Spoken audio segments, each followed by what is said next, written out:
Hello, Karen. It is so wonderful to see you. I am sad actually for our listeners who haven't heard the conversation that we've been having for an hour and 15 minutes before this, but that's what friendship is, friends. And it's okay because we're going to make this work in an 8-minute pod. And yes, it's just wonderful to see your beautiful face. Oh my gosh, Katie.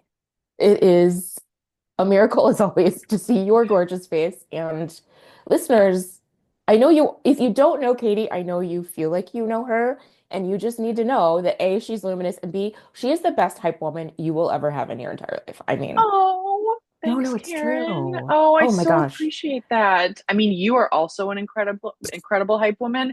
And I get so amped. Like, people can't see me right now. I'm in a hotel in the peninsula south of San Francisco with like a lot of things behind me. Hopefully, there's no underwear or bras, but you know what? Whatever. I'm just going to provide a show for our YouTube watchers. But like, but I get so excited when my friends are doing things that are just like so spectacular. So I'm pumping my arms for those of you who can't see me. Anyway, I'm like tear something in my shoulder, but yeah, I'm All fine. right. Ugh, Andre. Oh my gosh.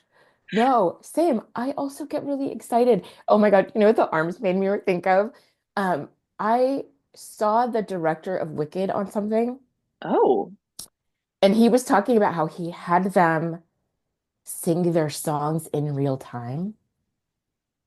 oh, like you mean like it wasn't dubbed? Is that what you mean? Or like, Yeah, I don't know if that's what made it onto the like I don't oh, I think that's I have to research this. Don't nobody cancel me for this, but like yeah, so like when you see them flipping around and what he's like, it just sounded better and more authentic. So they had like a piano on the set playing the score and they were all singing in real time oh, that's so behind the scenes. cool. I love that. That's what Oh that my gosh. arm reminded That's me of. that's amazing. It also made it probably brought them into the moment so much better. Yeah, exactly. They Like they just were like like built it out. thinking, yeah, just belt it. Just like I hate to tell you, Karen, but I still have yet to see Wicked. Oh my God, I thought you'd seen Wicked. I know. I was supposed to like multiple times. I have a friend in Bend that wanted to see it in 3D, and I was like, I get nauseous. I'm sorry. I have vertigo very, very easily. And she was like, oh, it's fine. I guess I should really consider not going also. And then I texted her 3 days later and she's like, I saw it 4 times in 2 days. And I was like, okay, sorry, I missed that experience. I mean, I think it's on Amazon Prime now, right? Yes, you can definitely stream it. Okay, stream Uh, it, but not in 3D. I don't know. I get like nauseous easily. But anyway, it's all good. That was TMI. So yeah, I need to see it though. You've seen it. I saw it in the theater and I saw it in 3D. Wait, you did? Oh my I God, did you did. get nauseous? I did it. Well, it was very funny because I went with Sam and Sam didn't realize that the tickets were 3D. And so we get there and they hand us the glasses and we both are like, okay. You're like, oh, this And is we what both we're doing. wear glasses and we're like trying to like, okay, we're going with, I mean, we're here now. Who cares? Oh my God, I bet it was so much fun. That's amazing. Were people singing in the audience? Not that I could hear. Okay. Maybe they were just singing in their own heads. I mean, there are sing-along shows though that you can go. There are like sing-along tickets you buy to Wicked knowing that everybody's gonna sing. Oh, it's like a separate thing. Yes. Yeah. Oh, I did not know that. That's so interesting. Wow. That's awesome. That's so awesome. I love that we're talking about Wicked because I think I need to promise you that I'm going to see it within the next month or so, maybe 2 months. I'm going to be traveling, but I will say that this is a weird segue that's not actually a segue, but it's just about promises that I've made to you, Karen, that Oh. sadly there's one that I have not kept, and I'm really sorry about this. I have yet to go to the Olive Garden down the street from my house and have Chardonnay at 11 a.m. I have not done that yet. I have passed it multiple times because it's right next to my Trader Joe's. And so I have no excuses except that it's 11 a.m. to go to get Chard. But you know what? I mean, yeah, your face is like, and what's the excuse? I know. Exactly. So yeah, I know I promised to do that at the end of 2024. It will happen, people, and I will report back, but I'm going to keep everybody on the edge of their seats because it has not yet happened. I mean, Katie, when you're there, you're family. Just Why remember. wouldn't I want to be there and share a breadstick with my family member slash server? Yes. Oh my God. Woo! Okay, I know we only have 4 minutes and 52 seconds, Good Lord. so let's dive in because I think your topic, as always, is honestly brilliant. So let's do it. Okay, well, this actually is a good segue in the sense that like I recently had a conversation with somebody about Wicked. And like, I mean, I had just seen it and I was just like hot, like flying, haha, no pun intended, about it, right? I just loved it so much. I went into it not knowing very much, saw it in 3D, and this person was just like, oh yeah, I'm not seeing that because Ariana Grande and Cynthia Erivo are homewreckers. Uh, okay. And okay, you know What? what? You Oh, you have the right to like I don't this person might listen to the pod. I no tea, no shade on you. We had this conversation and I was like, okay, interesting. I as I have got, especially as I've gotten older, I say this a lot, am able to separate someone's art from who they are as a human. hmm. Because we have found out way too much about the celebrities in their lives, and many of them are full on terrible people. You wouldn't be able to consume any kind of media anywhere if you really invested any energy into whether or not you agreed, whether or not you think somebody's great as a person. Yeah. So the theme is like, can you separate art from an artist, like an experience from the person you had the experience with? Like, what's your take? This is tough, Karen. Like this is so hard, honestly. I always think that you are such an evolved human being, and in this conversation especially, I think that's amazing. I mean, I have no problems with the people in Wicked. And I will say that there are, I mean, we're basically talking somewhat about cancel culture also. It's Yes. like this is, I think I had a party in December, and someone at the party was talking about how they really wanted to dance to R. Kelly's Ignition later Oh, on. ma'am. So Mm-mm. here we go. So I was like, so a couple of my friends were standing there and they're like, "Are we allowed to dance to R. Kelly songs?" Okay, so you're saying no. Okay, I just, so but I'm here's the contradicting thing. myself. So right, so here's the thing. So like, so one of my friends was like, "I don't know. I just love that song. Like, I know all the words, but I know it's not good. But it kind of makes me want to dance." And then another friend standing next to her was like, "Well, do you believe in Hitler?" And it Oh was like God, she like went there, no. and I was like, "Believe Oh, in Hitler?" I don't think she. Oh yeah, no, she like went dark, and she was like, "Yeah, I think that we shouldn't be doing stuff like that because that's how bad R. Kelly is." And I was like, "Okay, like let's have some more champagne." Like I was like, I mean, I was trying to keep it light. Like there was like a piano player playing. It was like, and so here's the thing. So like I think the other night I was starting to think about this, and I think we did play it. I think we did, mm. Karen, which makes me a bad person. And so, like, but I think I'm hoping that the person who said the Hitler comment wasn't there at that point. But I don't know for sure. But here's the thing: it's like R. Kelly. Are you allowed to listen to his music? Michael Jackson. Are you allowed to listen to his Mm. stuff? Sasha Baron Cohen. I will say this came up recently.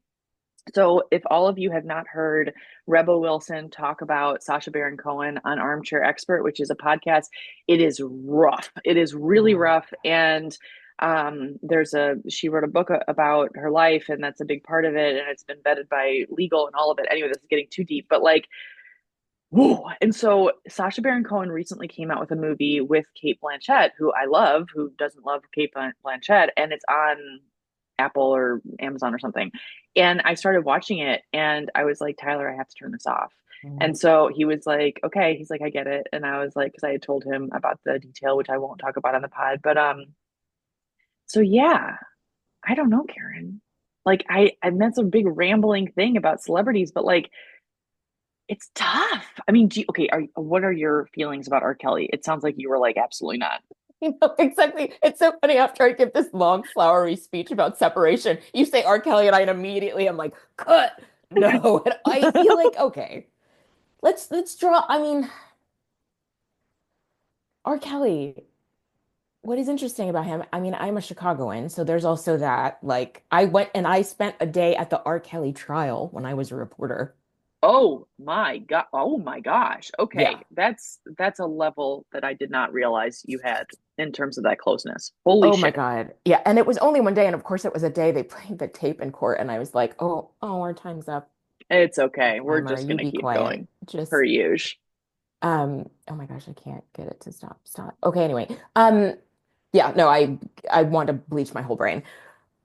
I will say R. Kelly, I can't. I will say I can't do it. After that flower speech, I was at a birthday party, um, full of black folks. DJ was killing it. He put R. Kelly on, and I thought people were about to attack him. Oh, Like that, I don't even, it may have been Ignition, it may have been Step in the Name of It. It was like the first four notes played, and it was like people just started screaming, no! It was oh like, my gosh, yeah, really? yeah, no, I really, I was like afraid for this man's life. And he was like, whoa, whoa, whoa, okay, okay, okay, okay, right? Like, with Okay, literally hands up, like, I'll okay, okay, never okay. I'll never do it again. I'm so sorry for all of humanity that I played it. Oh my God, I feel awful. Okay, keep going. I mean, we really let him know very quickly that that crowd was not having it with R. Kelly, and I feel like that's what I'm gonna agree with. I cannot separate.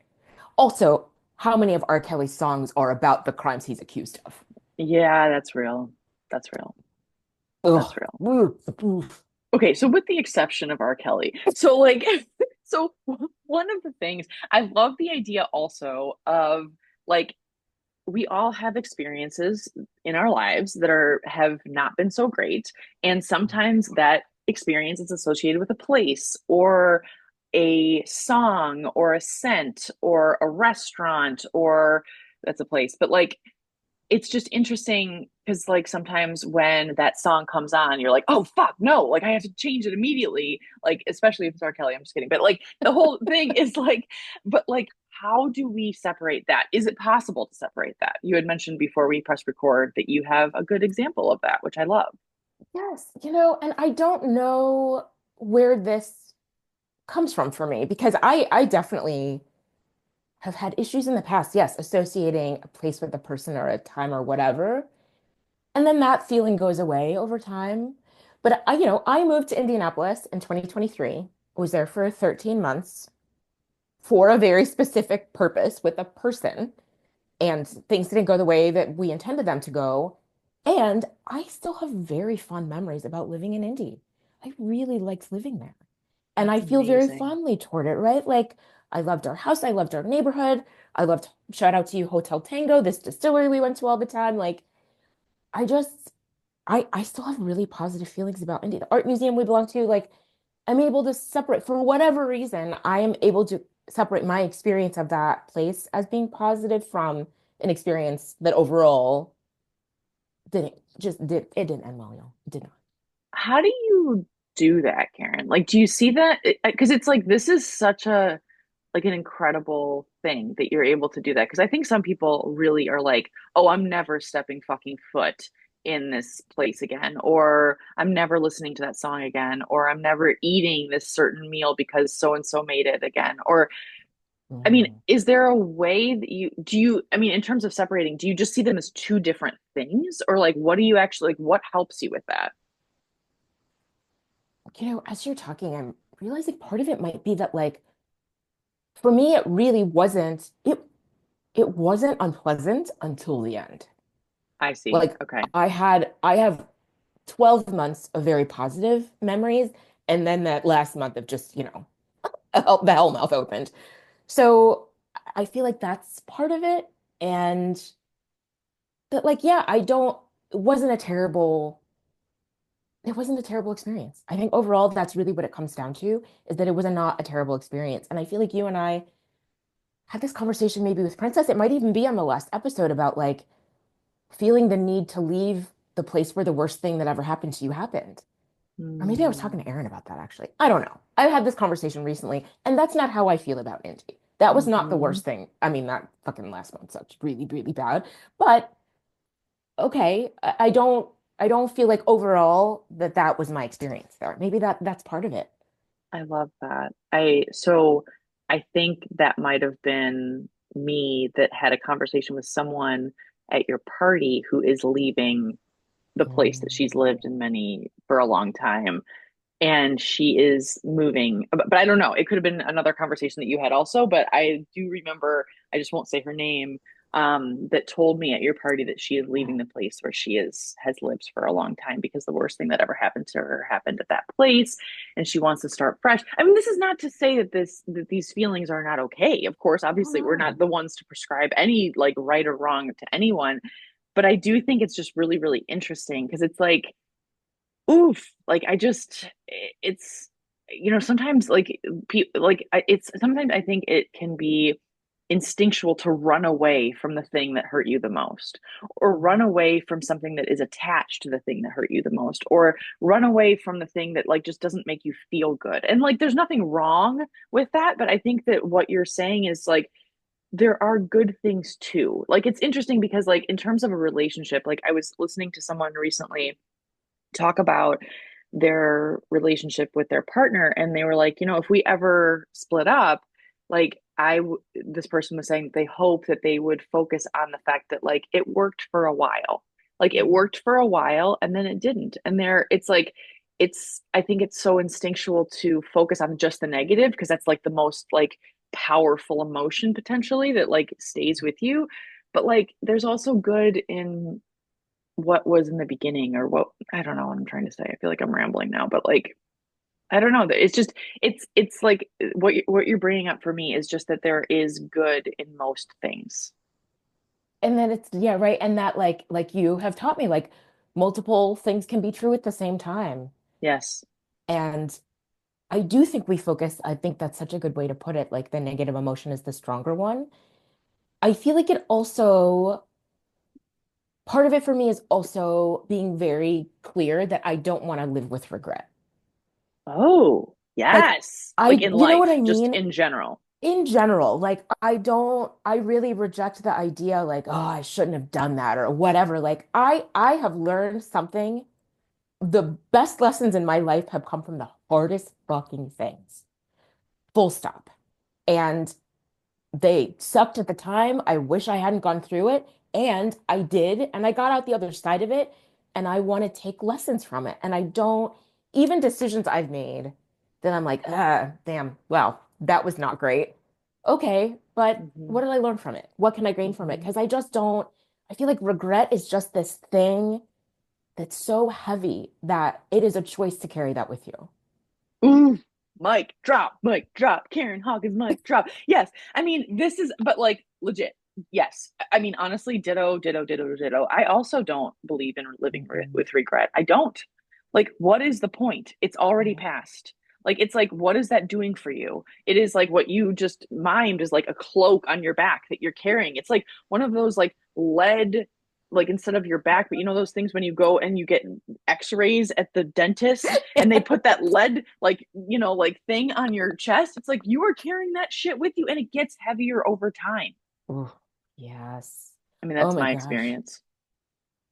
Gets heavier and your mind just like goes, it's like a figure eight of just like reliving it. And oh yeah, I just would rather not. And Yeah. I also feel like I would rather have had an experience than not. Like, okay, well that sucked, but like I got to do this thing or I got to experience this thing or I will never wonder what it would have been like. Mm, Oh well, that. now I know. Now you know. Now you know. Oh my God, my friends, oh my God, we're so over.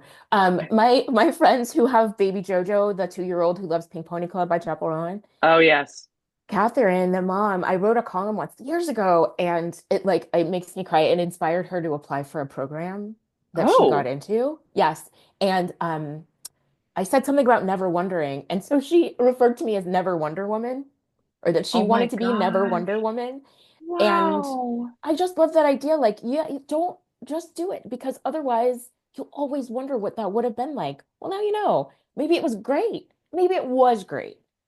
Even if it was great, what did you get out of it? Oh, Yes. Oh my God, I love that. Never Wonder Woman. That I mean, honestly though, like I know we joke about merch, but actually that is like I just see this like in huge letters on like that's just I just love that because there are so many things I would imagine that our listeners are wondering about, like should I try this? I don't know. What if this happens? It's like we're trying to solve for the future when the future hasn't happened yet. Like you can trust your future self to make the decision that's right for you and you can be a never Wonder Woman. or a never wonder person, whatever gender Yes. you are. Doesn't matter. Never wonder. Oh my Never gosh, I love it. wonder. Yeah. Because it's like, why not? Life. We get one life. That's it. Yeah. Do the thing. I mean, which is one of your, I mean, I feel like that we landed on one of your ideas for today too. Like, yeah, just do the thing. Yes, Like, and it doesn't mean you don't have to be strategic about it. Like, we're of not course. encouraging you to be reckless about it, but figure out how to do it. Like, yeah, I just think yeah, it's a whole other conversation about getting stuck that you and I talk about a lot. Like, Totally. We get yeah, stuck and like we just like analysis paralysis and all the things. It's like something that you said before we hit record about like when people are at a crossroads and they're thinking about doing a lot of different things, it's like, you know, it's they usually know what they need to do. Like they yeah, usually actually know. Like this often happens when I talk to my sister and she'll be like, "Well, what about this? And what about this? And what about this?" And I'm just like, "I'm not here to give you advice." And I'll just say like, "I think you know what you want to do." And she's like, "Shit." And it's harder to actually embrace the thing that you actually know because only you know. exactly. Well, and just to be, I just think about being methodical about addressing your fear. Like, I feel like you and I talk about like sit down with your fear and have a conversation with it and write down all of its issues and then one by one go through them. What if this happens? Well, what if it's great? Well, what if that happens? Well, what if you figure it out? You know what I mean? Like, yeah, I feel like it's a good That's exercise. That's a very good exercise. Like put it like on a piece of paper and like the fear on the left and like the answer on the right. Like, Yes, yeah, it's like the devil and exactly. the angel on your shoulder. Like, what if it's great?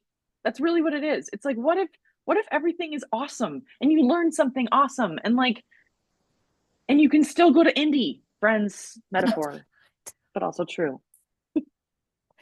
Oh my I gosh, feel I like feel it. this could actually be like such a longer pod, but I know we have to go immediately because we are in the middle of our workday, friends, and we've got to jet. What were I'm we gonna say? sending a message. Hold on, I'm sending a message. Um, literally in our workday on Slack. It's fine. Okay. It's fine. We're all good. We're totally good. We're just making it work, and we're going to see each other very soon. And friends, with a very special guest who you all love. So tune in next week. You won't want to miss it. But it's wonderful seeing you, Karen. Thanks for making the time. It's just great to catch up. Have a great week, everybody. We will see you next time.